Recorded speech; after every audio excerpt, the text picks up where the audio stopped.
Hello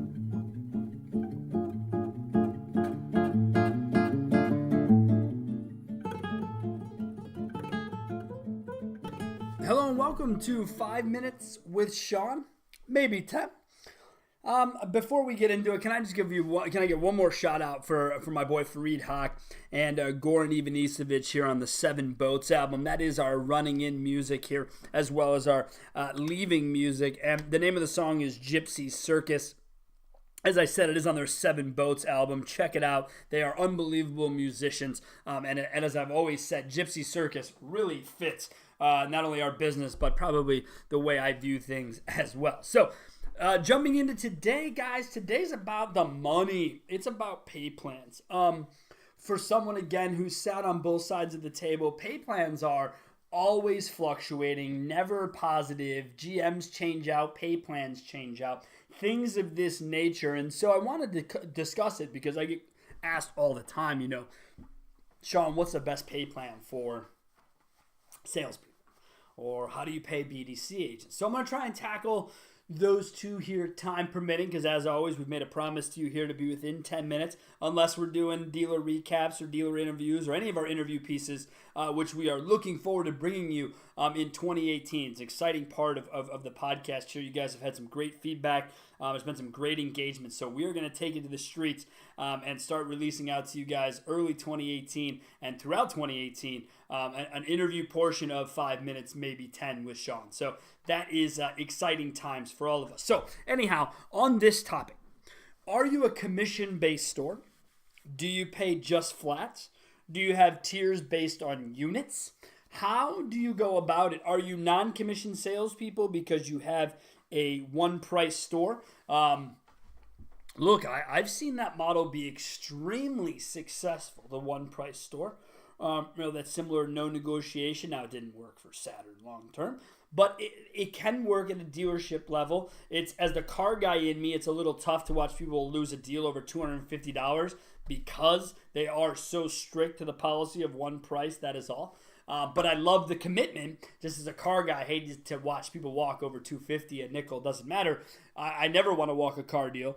Shawnee Logros over here, you can call me. It's fine. I have no problem with it because each customer is worth a certain amount long-term to a dealership if we play our cards right. So pay plans. Do you tie it into repeat referral?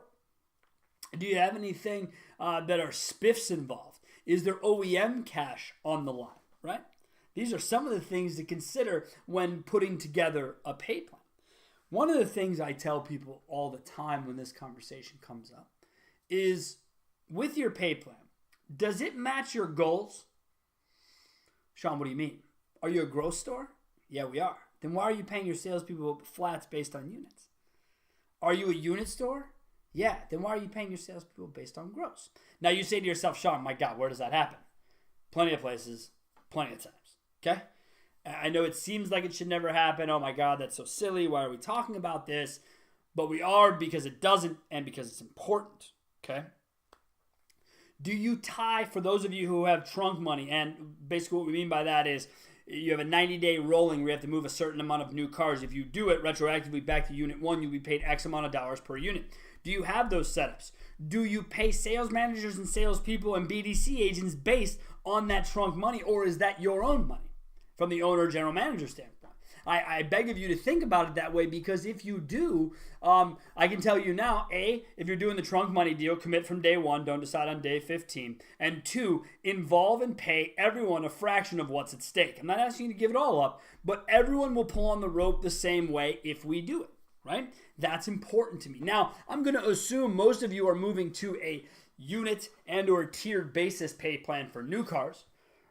There isn't a ton of gross out there now. We're talking your standard stock models. I'm not talking your Mercedes and upper echelon vehicles, but even in those, I mean, margins are getting smaller and smaller and smaller.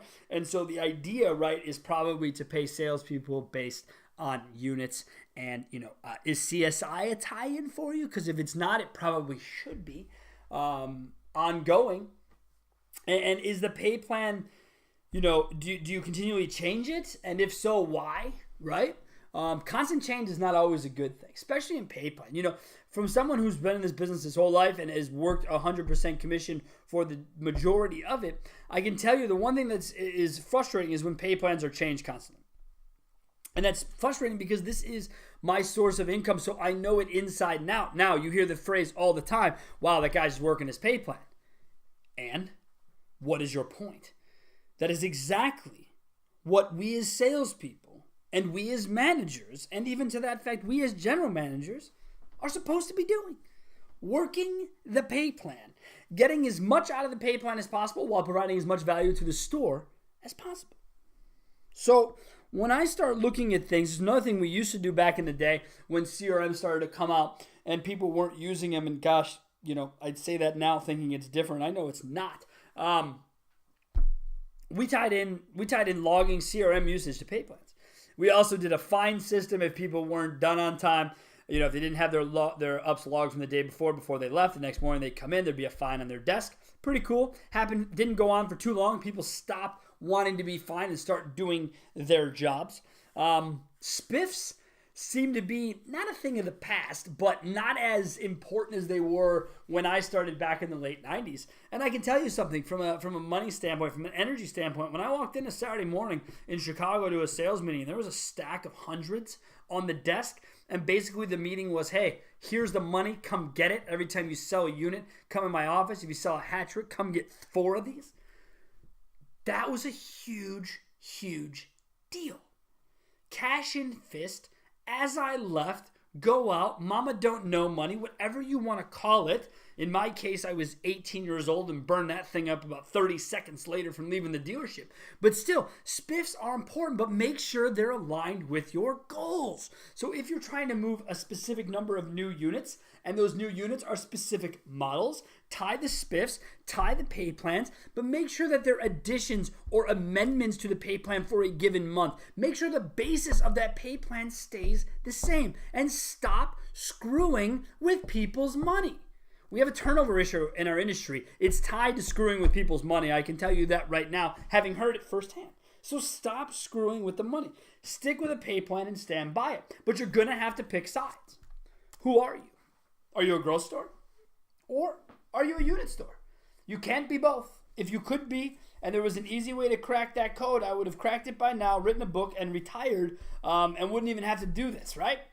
But there's not, so you got to pick a side. Now, some of you are listening going, well, I get both. Well, good for you. You are in less than the 1%ers when it comes to the automotive business. Normally, you have to pick a side. So pick a side, stick to the side. Don't let it change over. If you're a general manager who brings in new sales managers either every 6 months or every year because you're not happy with results, that's fine. Just don't change the pay plans on your salespeople. Whoever is there, make it consistent. Be consistent and stop screwing with the money. That's it. So this was a quick, easy pay plan discussion. Really quickly on BDC agents, because I promised you I'd touch on it. BDC agents, you should be paying for contacts. You should be paying for appointment shows, and that is where it ends. If you are still paying your BDC agents based on them selling cars, then get them on the sales floor so they can have something to do with selling a car. Otherwise, knock it off. Your goals do not match your pay plans. It is not the goal of a BDC agent to sell a car. If it is, make him a salesperson. That is as basic as I can make that. There isn't a lot other. Yeah, how you want to pay hourly. Yeah, how you want to spiff. That's all well and good. Tie in the pay plan to the goals. If it's to make contacts, set appointments, go through missed ROs, whatever it is, tie them together and get rid of the sales kicker because it is not their problem. All right? As I said, this was quick. It was fun. Any questions, they can always be sent directly to me, Sean, S-E-A-N, at carbizdonebetter.com. You can also call and text 262-278-0157. You can find me on LinkedIn occasionally. I will not be in any of the other social spots, but you're free to leave messages. The team will always get them back to us. All right? Thanks a lot, and have a wonderful day. And as always, thanks for listening.